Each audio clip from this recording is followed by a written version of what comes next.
everyone's children, so take all this advice with a grain of salt. I'm Gaber Tully. I'm a contract computer scientist by trade, but I'm the founder of something called the Tinkering School.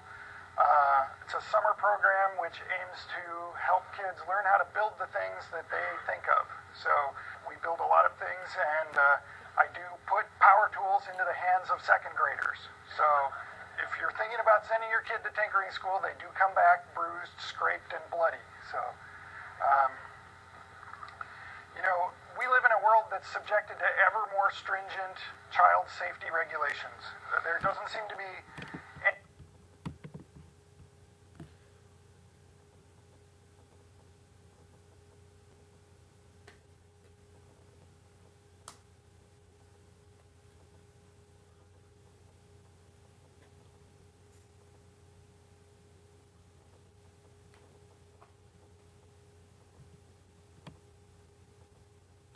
any limit on how crazy child safety regulations can get.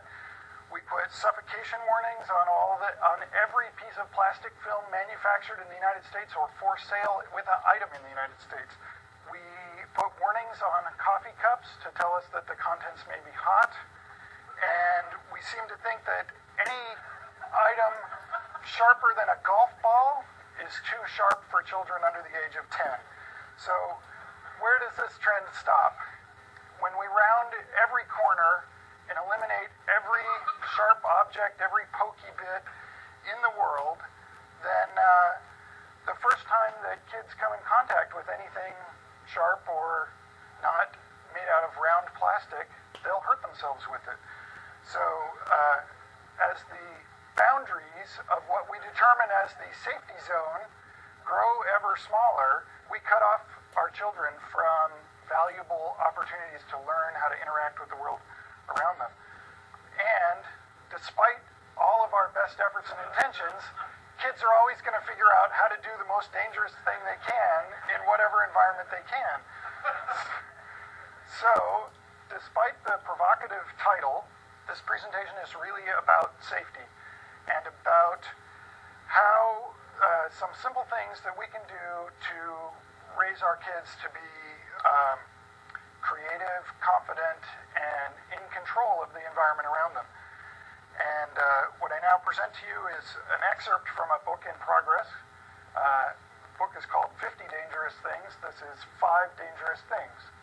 Thing number 1, play with fire. Learning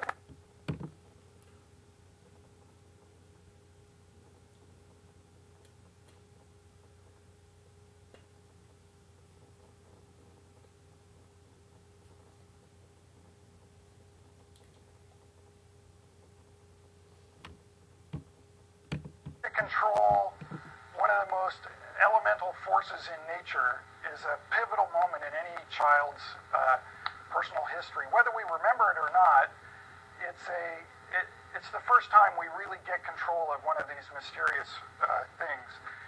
These mysteries are only revealed to those who get the opportunity to play with it. So, playing with fire, this is like one of the great things we ever discovered, fire. From playing with it, they learn some basic principles about fire, about intake, about combustion, about exhaust. These are the 3 working elements of fire that you have to have a good controlled fire. And you can think of the open pit fire as a laboratory. You don't know what they're going to learn from playing with it. Let them fool around with it on their own terms, and trust me, they're going to learn things that you can't get out of playing with Dora the Explorer toys.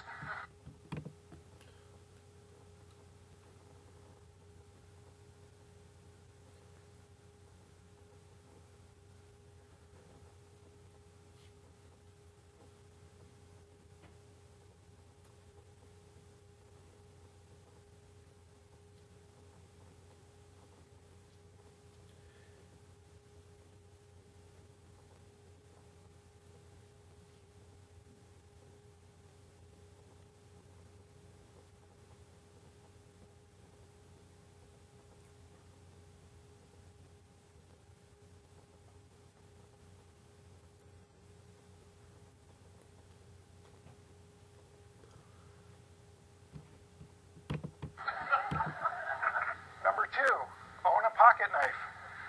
Pocket knives are kind of drifting out of our cultural consciousness, which I think is a terrible thing.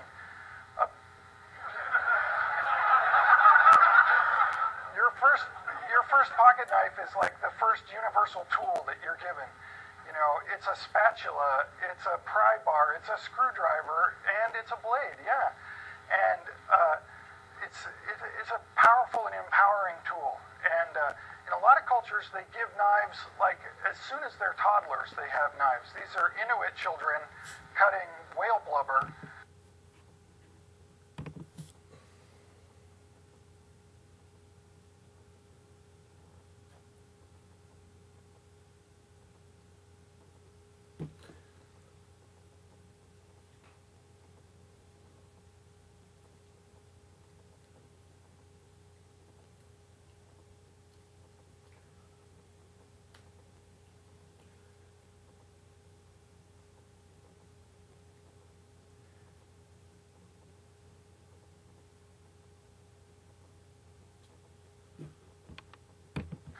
I first saw this in a Canadian Film Board film when I was 10, and it left a lasting impression to see babies playing with knives, and it shows that kids can develop an extended sense of self through a tool at a very young age. You lay down a couple of very simple rules. Always cut away from your body. Keep the blade sharp. Never force it. And these are things kids can understand and practice with. And yeah, they're going to cut themselves. I have some terrible scars in my legs from where I stabbed myself. But, you know, they're young. They heal fast. So, number 3, throw a spear.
It turns out that our brains are actually wired for throwing things.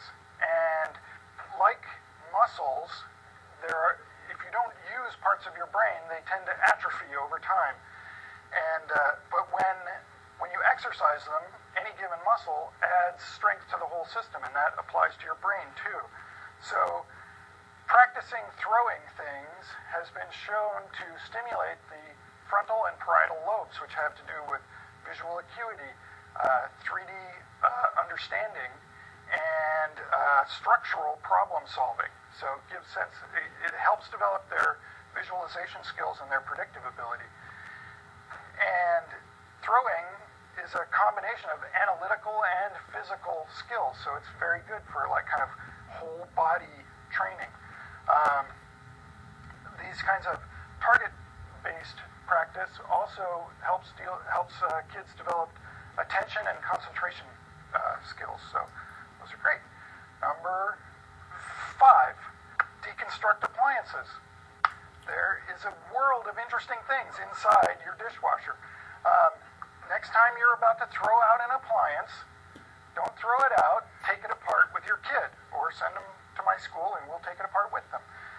Even if you don't know what the parts are, puzzling out what they might be for is a really good practice for the kids to get sort of the sense that they can take things apart, and no matter how complex they are, they can understand parts of them. And that means that eventually they can understand all of them. It's a sense of knowability, that something is knowable. So these black boxes that we live with and take for granted are actually complex things made by other people, and you can understand them. Number 5, two-parter.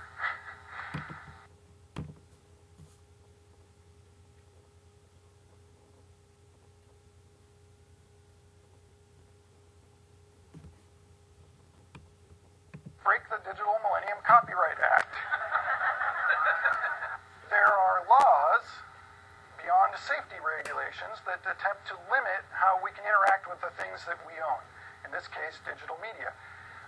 It's a very simple exercise. Buy a song on iTunes, write it to a CD.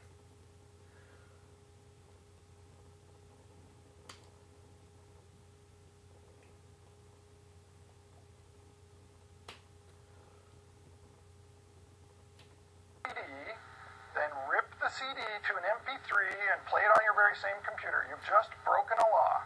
Technically, the RIAA could come and persecute you. It's an important lesson for kids to understand that some of these laws get broken by accident and that laws have to be interpreted. And that's something we often talk about with the kids when we're fooling around with things and breaking them open and taking them apart and using them for other things. And also, when we go out and drive a car. Driving a car is a really empowering act for a young child. So this is the alternate. For those of you who aren't comfortable actually breaking the law, you can drive a car with your child. This is a great stage for a kid. This happens about the same time that they get latched onto things like dinosaurs, these big things in the outside world that they're trying to get a grip on. A car is a similar object, and they can get in a car and drive it, and that's a really, gives them a handle on the world in a way that they wouldn't, that they don't often have access to. So, and it's perfectly legal. Find a big empty lot, make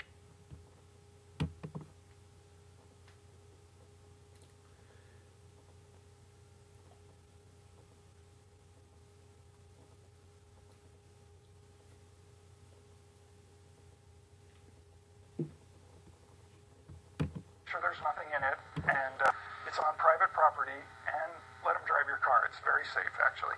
And it's fun for the whole family. So, let's see, I think that's it. That's number 5.5, okay?